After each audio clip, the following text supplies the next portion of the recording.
आज से शुरू कर रहे हैं MCQ सीरीज़। इसमें हम देखेंगे कि गवर्नमेंट रूल्स रेगुलेशन जो क्वेश्चंस के फॉर्म में आते हैं, इसको हम कैसे एफिशिएंटली सॉल्व करते हैं। तो शुरू करते हैं। पहला क्वेश्चन आप देखेंगे, यह है the integrated headquarter of the ministry of defence comprise. Ministry of defence का इंटीग्रेटेड हेडक्वार्टर पूछ रहा है और कौन कौन सा होता है। तो आर्मी, नेवल, एयरफोर्स होता ही है, इसके साथ डिफेंस स्टाफ हेडक्वार्टर्स भी इसमें शामिल होता है। तो ये सारा होगा इसका आंसर। अब इसमें पूछ रहा है विच of the following is not an statutory body. 3 प्रकार की बॉडी होती है, पार्लियामेंट्री बॉडी होती है, स्टैट्यूटरी बॉडी होती है और एक एक्ट के तहत भी बनाई जाने वाली बॉडी होती है। तो जैसे पार्लियामेंट द्वारा बनाई गई और कॉन्स्टिट्यूशनल बॉडी जो होती हैं वो UPSC होती है, कैग होती है, controller and auditor general of India. तो और कुछ पार्लियामेंट एक्ट के तहत बनाते हैं। तो जैसे पार्लियामेंट एक्ट से सेंट्रल विजिलेंस कमीशन हो गया, सेंट्रल इंफॉर्मेशन कमीशन हो गया, central board of film and certification हो गया। बट ये जो है central board of secondary education, ये है एक ऑटोनॉमस बॉडी। तो इस हिसाब से इसका जो आंसर हो जाएगा ये हो जाएगा। आगे चलते हैं। Which of the following statement concerning a secretary to the government is are correct. Secretary के लिए पूछ रहे हैं ये। He is the disciplinary authority for all officer and staff serving in the department. भाई डिसिप्लिनरी अथॉरिटी कौन होता है?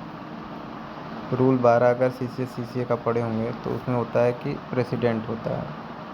तो ये गलत हो गया। प्रेसिडेंट सबका डिसिप्लिनरी अथॉरिटी होता है, तो ये बात गलत हो गया।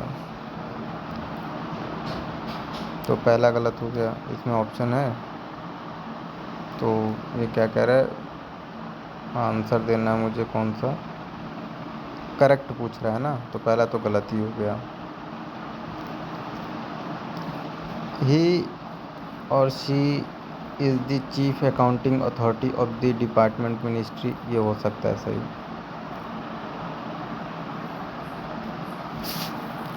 ही और she is the administrative head of the department, ये भी सही हो सकता है। ही और she is a member of the department related standing committee. देखो भाई, स्टैंडिंग कमेटी जहाँ जाता है तो वहाँ पे सीधे होता है MPs, member of the parliament ही इसके सदस्य होते हैं स्टैंडिंग कमेटीज़ के। तो ये गलत हो जाएगा। तो भाई चौथा गलत हो गया, पहला गलत हो गया और बाकी दूसरा तीसरा सही है। तो हम जाएंगे इस ऑप्शन के साथ। स्टैंडिंग कमेटी में एक बात हमेशा याद रखिएगा कि उसका जो भी होता है,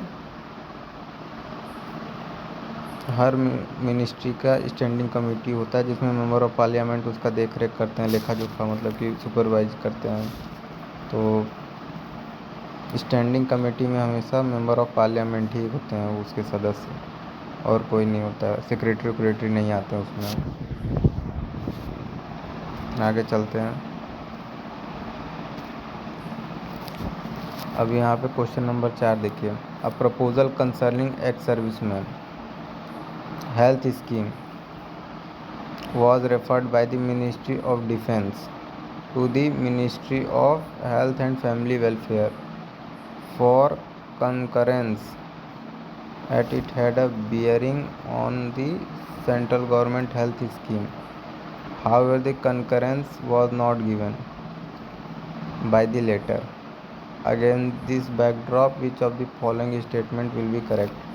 ये कह रहे हैं कि एक एक्स सर्विसमैन का केस है जिसको मिनिस्ट्री ऑफ डिफेंस ने ministry of health and family welfare को कंकरेंस के लिए भेजा। कोई CGHS का कार्ड है, मतलब CGHS स्कीम से रिलेटेड कुछ कंकरेंस मांगना था। अब ministry of health and family welfare ने उस पर कंकरेंस नहीं दी, तो अब उसमें क्या सही होगा? ठीक है, the decision on the proposal can taken by the appropriate cabinet committee, पता नहीं है, देखते हैं क्या हो सकता है। The proposal has to be dropped, ये तो कभी नहीं होगा, ये गलत है।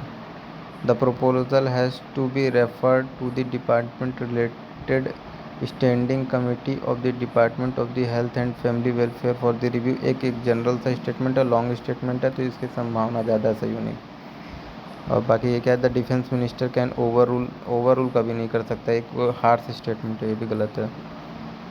Proposal can be taken appropriate, ये कुछ ज़्यादा नहीं है, मतलब एक छोटा स्टेटमेंट है, लेकिन ये थोड़ा सा लॉन्ग है, इसका आंसर ये होगा।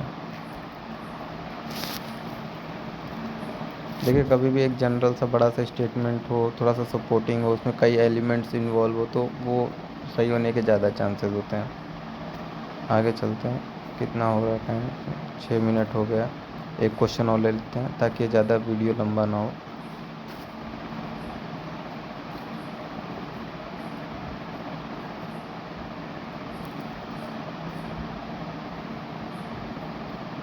A bill concerning any matter, यहाँ पे आएगा, a bill concerning any matter requiring legislative approval can be introduced in the parliament with the approval of which of the following authorities apart from the ministry in charge of the department। अब ये कह रहा है कि किसी bill को introduce करना है पार्लियामेंट में, तो किसका अप्रूवल का ज़रूरत है? तो सीधी सी बात है, अगर बिल है तो प्राइम मिनिस्टर ओनली शब्द आ गया भाई, हार्श स्टेटमेंट है, गलत कर दिया करो।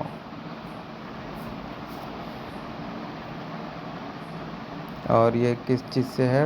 पार्लियामेंट में लेके आना है। तो पार्लियामेंट में जब भी कोई बिल आता है तो उसमें कैबिनेट की अप्रूवल होती है। आप में बहुत सारे समाचार में भी सुनते होंगे कि कैबिनेट की अप्रूवल चाहिए होती है उसमें।